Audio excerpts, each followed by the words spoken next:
Hi, I'm Jeff Sturgis with Whitetail Habitat Solutions. I really wanted to talk to you about a mock scrape system that I came up with a long time ago, and it's really easy to use, and it's a perfect addition to your reveal cameras to make sure that you're getting a good inventory of your bucks in the area. I use these vertical hanging vines.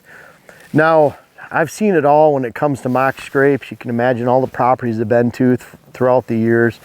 It originated out of Michigan, I think. I could be wrong on that, but people are using hemp rope and a lot of rope scrapes. And what I saw with going to properties is that someone might have, I've seen as many as 500 rope scrapes on a property on 200 acres, getting really lightly used. Now, in some cases, they might get hit pretty hard. But I got to thinking, you know, on a lot of the properties I go to, a hanging vine naturally equals some of our best scrape locations. We have one actually at the bottom of this ravine down here with a reveal camera on it right now. That's a natural vine that's hanging.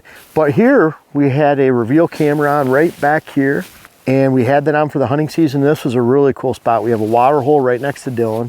You can see the rub that popped up here. What I like here is we're not getting a lot of deer traffic through here, but when we do, you can see the tracks coming right to here and then going right back out. They're right here. So you can see that deer came and sniffed the end of this. Now, we don't have any scent here. This is a natural thing. We use a little bit of rope. In fact, we tied rope between these two trees right here. And then we hang this. You want this about waist to belly high. You want it on a flat area. This is about the flattest area we can get right in this location. You want a vine that is around 3/4 of an inch to an inch in diameter. That's it. Usually you want a vine that's at least 5 to 6 feet long, 7 or 8 feet if it's in a really big open area like a trail setting, like a side-by-side trail, even a truck trail. We have areas where we drive right through them and hit them. You want this near a deer trail. When we have a water hole, we have a stand location right there for a bow. So this is that entire setup. And in fact, when we get pictures back here looking up, then we get the stand location in the background. It's kind of cool. So I had a stand location. I had a buck in here, a 5-year-old last year that I chose to pass, and he stood right here, and I couldn't get out of the stand without making some noise. So I sat there for a while. Jen wondered where I was at, and finally the buck stepped into view enough to where we got his picture, and she knew that I had a big buck by me. That's why I was pinned in the stand and not getting out when I told her I'd get out. So really cool when you put it all together like this, but you want it on a flat surface. You want that vine to be about waist high, belly high at the most. You want to make sure that a buck can spin all the way around. I don't want this tree right here, because then they don't use it as much. This isn't like a traditional licking branch that's more at face level, neck level for us, where they're pushing into.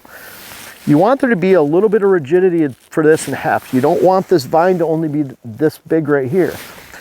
What's beautiful about this is when deer come, they rub their preorbital gland scent on the bottom part of this vine.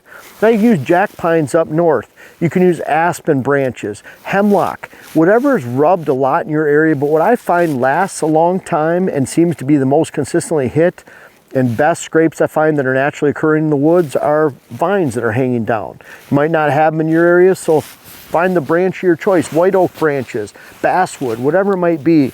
It's the same formula. You want at least 5-6 feet, 7 or 8 if it's longer. That 3/4 inch to 1 inch in diameter at most. You want it on as flat an area as you can find. You want it on a deer trail, and I want one in front of every stand location, because when a buck comes into this location and I have a camera on it, he's not focusing on the camera. He's not focusing on me on the stand. He's focusing on this vine, and it's a great way to inventory every one of your stand locations. It's not that you have a camera on every one of your stand locations. You have the ability. When I find a stand locations, it's 3-part. I find the stand location, I find a spot to hang a vine for a vertical mock scrape, and I find a tree or two to hang a reveal trail camera on. That's the entire picture. Try them. It's an awesome way. You'll have a lot of fun. I have a lot of people that said, hey, I told this to my dad or my hunting buddies, and they said, you're nuts. And we've been doing this for years. We've been putting videos out. If you just look up mock vertical scrapes, mock vertical vines, I started doing this and talking about it before anybody in the country. And it's something I've enjoyed. We have on Whitetail Habitat Solutions on our channel, We have probably about 60 videos we've created throughout the years on creating mock scrapes like this. So it's a pretty cool formula that you can use. And you know, I can't say it attracts more deer to your land, but it does define movement. That's critical to understand. You don't want to have 50 of these on your land unless you have 50 tree stands and you have a big parcel. People say, how many should I have? Say 1 for every stand location. People will say, how far should I have a mock scrape from my food plot? It's 1 for every stand location. How far should I have a mock scrape from my water hole? It's 1 for every stand location. I hope you get the theme here. It's 1 for every stand location, no more, no less. And that's a great way to address inventories for your bucks, what's going on at your stand location. And in the end, if it doesn't increase your enjoyment of the hunt, something's wrong, because they're a lot of fun. They're great to install. They're easy to install. Follow those ingredients. I'll go over them one more time. As flat an area as possible, flat if preferred. We'll rake out a 3-foot circle, 3-foot diameter circle, even 4 foot, get the weeds out of the way.